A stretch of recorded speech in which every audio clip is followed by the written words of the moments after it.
آغاز کرتے ہیں 2014 سے. 2014 میں چینی صدر کا دورہ تھا. عمران خان صاحب دھرنا دے کے بیٹھ جاتے ہیں, دورہ ملتوی. چینی صدر آنے سے انکار کر دیتا ہے. پھر ترکی کے صدر اردوان نواز شریف کی دعوت پر پارلیمان کے مشترکہ اجلاس سے خطاب. پوری پی ٹی آئی اس مشترکہ اجلاس کا بائیکاٹ کر دیتی ہے. ترکی کے صدر کے سامنے کیا امیج گیا. پھر اپنے دور حکومت میں تمام دوست ممالک بشمول سعودی عربیہ, ان کے ساتھ پاکستان کے تعلقات, سفارتی تعلقات خراب تھے. آپ کو یاد ہوگا سعودی شہزادہ پاکستان آئے تھے, پیسے دینے آئے تھے, پروجیکٹ شروع کرنے آئے تھے. کابینہ کے اندر ان کے خلاف بس زبان استعمال کر دی جاتی ہے, بری زبان استعمال کر دی جاتی ہے. وہ بات سعودی ولیعہد تک پہنچ جاتی ہے, معاملات خراب. متحدہ عرب امارات کے خلاف شاہ محمود قریشی بیان دل جو ہے وہ دے دیتے ہیں. یو اے ای پورے کا پورا وہ آپ سے ناراض. پھر قطر کے شہزادے کے مریم نواز کے ساتھ تعلقات کا جھوٹ وہ بھی اپنے لونڈے لپاڑوں سے چلوا دیا گیا کہ جناب وہ کوئی معاملہ چل رہا ہے. قطری LNG معاہدہ اسے کرپشن قرار دے دیا. عباسی صاحب نے, شاہد خان عباسی صاحب نے یہ معاہدہ کیا تھا, ان کو چور کر دیا, چور ڈکلیئر کر دیا. $4 کی گیس مل رہی تھی, نہیں لی, $41 کی ہوئی تو معاہدہ کر لیا. اس پہ خود باجوہ صاحب کا بیان, جنرل باجوہ صاحب کا بیان ریکارڈ پہ موجود ہے کہ جناب کس کس تیل کمپنی کو فائدہ پہنچانا مقصود تھا اس میں. آگے بڑھے. ایران نے بیٹھ کر اپنے خفیہ اداروں ISI کے اوپر دہشت گردی کا الزام لگا دیا. پورے انٹرنیشنل میڈیا نے ڈھڈورا پیٹا. پھر انڈیا کے الیکشن ہوتے ہیں, اسمبلی میں کھڑے ہو کے خان صاحب نے کہا تھا کہ مودی الیکشن جیت گیا تو مسئلہ کشمیر حل ہو جائے گا. اگلے نے واقعی حل کر دیا. انہوں نے کہا اے پہ آجے کشمیر, کشمیر ساڈا تو اڈیا سیدھی تیسی. یہ لو.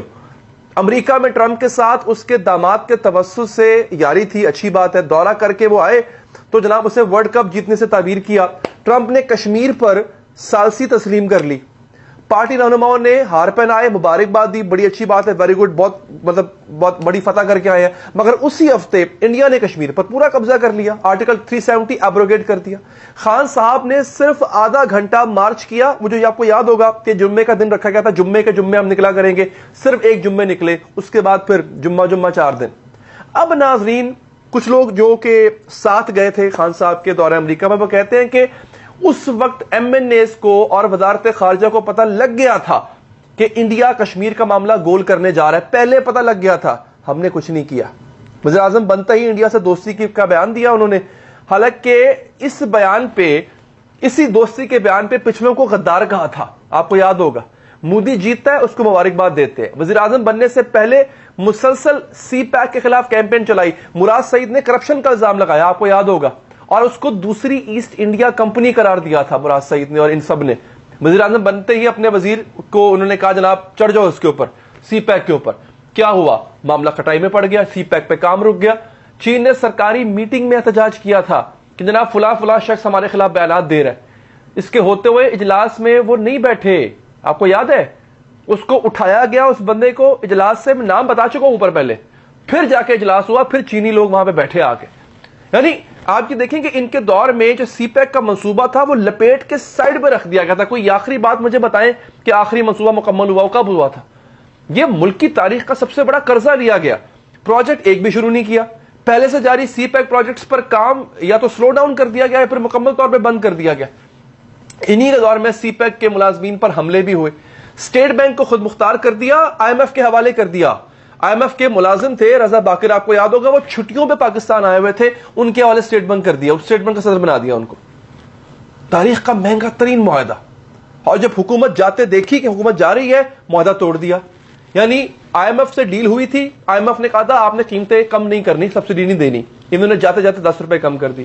حکومت چلی گئی, اگلی حکومت کو انہوں نے اس کے لیے مشکل کھڑی کرنی تھی, تو اپنے وزیر خزانہ شوکت ترین اور پھر تیمور جھگڑا, اس کے ذریعے IMF ڈیل کو ناکام بنانے کی ایک آڈیو آپ کو یاد ہوگا سامنے آئی تھی. امریکہ IMF کی ہر بات پر لبیک کہتا ہے. ٹھیک ہے جی, جو بائیڈن نے کال نہیں کی. اس بنیاد پہ جو بائیڈن کے خلاف امریکی صدارتی الیکشن نے خفیہ اداروں کے ذریعے امریکی الیکشن کو ٹرمپ کے حق میں بیک کروانے کی کوشش کی گئی. یہ بھی آپ دیکھیں کہ ایک, اللہ معاف کرے کہ اس طرح کی کوششیں جو ہے وہ بلنڈرز مارے گئے. حکومت سے نکالا جانا یقینی ہو گیا, امریکہ کے خلاف جھوٹ کا خط لہرا دیا.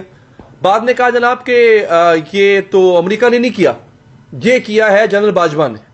جنرل باجوہ کے بعد ایک دفعہ آپ کو یہ بھی یاد ہوگا کہ محسن نقوی پہ الزام لگا دیا تھا یعنی جن دنوں امریکہ کے خلاف جلسوں میں کیا ہم غلام ہیں کے نعرے لگ رہے تھے، انہی دنوں آپ کو یہ بھی بتا دوں میں، امریکہ میں ایک لابنگ فرم ہائر کی گئی تھی، مانا اس کو $25,000 پہ رکھا گیا تھا، وہ امریکہ میں لابنگ کرتی تھی ان کے لیے. اور اس کے علاوہ 2 مزید اور فرمز تھی، ان کو بھی بعد میں ہائر کر لیا گیا. تو یہ پیسہ کہاں سے آیا؟ یہ اتنا پیسہ کہاں سے تھا جو کہ ڈالا جا رہا تھا؟ اور یہ ایک اور سوال میں آپ سے کرتا ہوں، اس سوال کو آپ نے غور سے سننا ہے. زلمے خلیل زاد، وہ آدمی جو افغانستان کا بچر ہے، امریکی اراکین کانگریس، وہ مسلسل مغربی اور اسرائیلی اخباروں کی جانب سے ان کے نیریٹو کے حق میں بیانات آ رہے ہیں. یعنی لابنگ کامیاب ہو رہی ہے نا. پھر ابھی حال کے میں اسرائیل نے بیان دیا. اب جب دوبارہ پاکستان ایک بڑا پالیسی شفٹ لینے کا سوچ رہا ہے، پاکستان چائنا کے قریب جا رہا ہے، امریکہ سے نکل رہا ہے، ٹھیک ہے، چائنا روس سعودیہ بلاک میں ہم شامل ہونا چاہ رہے ہیں، تو پھر اب کیا ہو رہا ہے جناب؟ اب عمران خان صاحب امریکیوں سے ملاقاتیں کر رہے ہیں، ملاقاتوں پہ ملاقاتیں کر رہے ہیں، اور امریکیوں کی مہربانیوں میں بھی تیزی آ گئی ہے خان صاحب پہ. یعنی ابھی آپ یہ دیکھیں کہ موجودہ آرمی چیف چین کے سرکاری دورے پہ جاتے ہیں، اچانک امریکی سفیر وہ متحرک ہو جاتا ہے، فواد چودھری صاحب کے گھر پہنچ جاتا ہے. یہ بھی آپ سوچنے والی بات ہے نا. اور اس سب سے بڑھ کے امریکہ کا جو خان صاحب کے حوالے سے مستقبل کا جو معاشی پلان ہے، خان صاحب وہ امریکہ سے شیئر کرتے ہیں. امریکی سفیر آ کے کہتا ہے خان صاحب سے، سر اپنا معاشی پلان تو شیئر کرے. تو خان صاحب کی ٹیم اور خان صاحب جو ہے وہ امریکی سفیر سے معاشی پلان ڈسکس کر رہے ہیں کہ ہم حکومت میں آئے تو ہم یہ کریں گے. بھئی امریکہ کون ہوتا ہے ہم سے پوچھنے والا؟ اور آپ کیوں بتا رہے ہیں امریکہ کو کہ یہ ہمارا معاشی پلان ہے؟ مجھے وزیر اعظم آپ بنا دیں تو میں یہ معاشی پلان دوں گا، امریکہ اس پہ اپنے اپروول دے رہا ہے. ارے